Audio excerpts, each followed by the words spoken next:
Bērnu slimnīcā mediķu aprūpē nonākusi gadu veca meitenīte, kuras savās mājās guvusi nopietnu traumu, apēdot ķīmiska tīrīšanas līdzekļa krots kapsulas, kas paredzētas vannas istabas cauruļu attīrīšanai.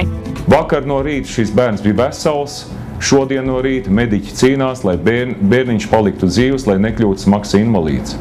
Katru gadu bērnu slimnīcā nonāk vismaz 35 bērni, kuri iedzerot vai apēdot ķīmiskas vielas, guvuši nopietnus iekšējo orgānu apdegumus. Mūsu reanimācijas nodaļa varētu viņu nosacīt, salīdzināt ar intensīvās terapijas nodaļu, kas būtu Afganistānas karā, kur kara darbības apstākļos atrodas militāri personas, kuras cieš sprādzienu rezultātā, šautas brūces saņem.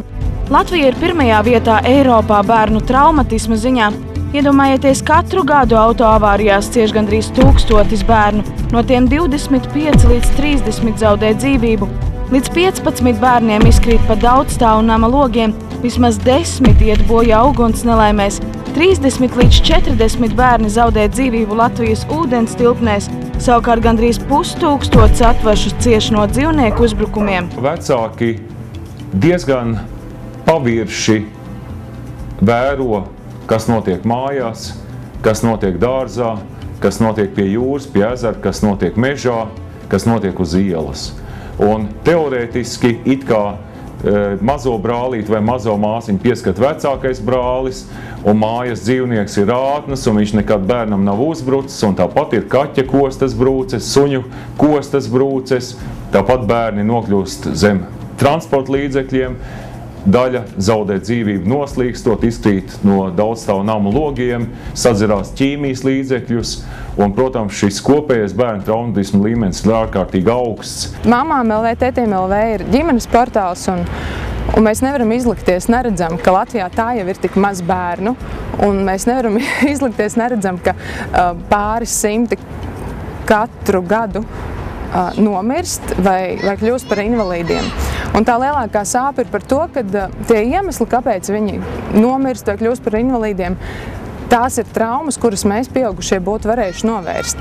Latvijā nav tādas statistikas, kas apkopotu visu medicīnas iestāžu datus par cietušiem bērniem, bet tāpat ir skaidrs, ka situācija nav normāla. Tāpēc portāla Mamām LV vadītāji, kas arī ir 2 bērnu māmiņa, nolēma cīnīties par jautājumiem, kas skar bērnu veselību.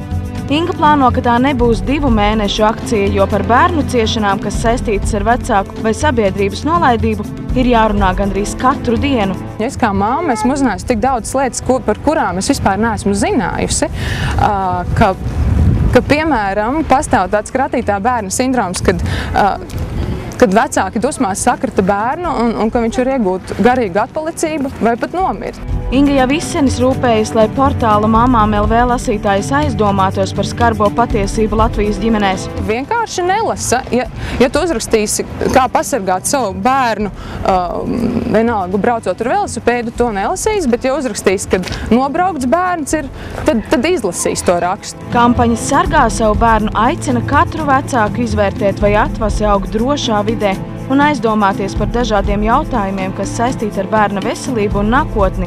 Mēs būtu ārkārtīgi naivi domājot, ka jauni vecāki paši izdomās tabletītes un, piemēram, trūku tīrīšanas līdzekļus mēs liksim kaut kur augšā, un, piemēram, šķēres un nažus mēs liksim kaut kur aiz skapja vai kādā augšējā atvilknē.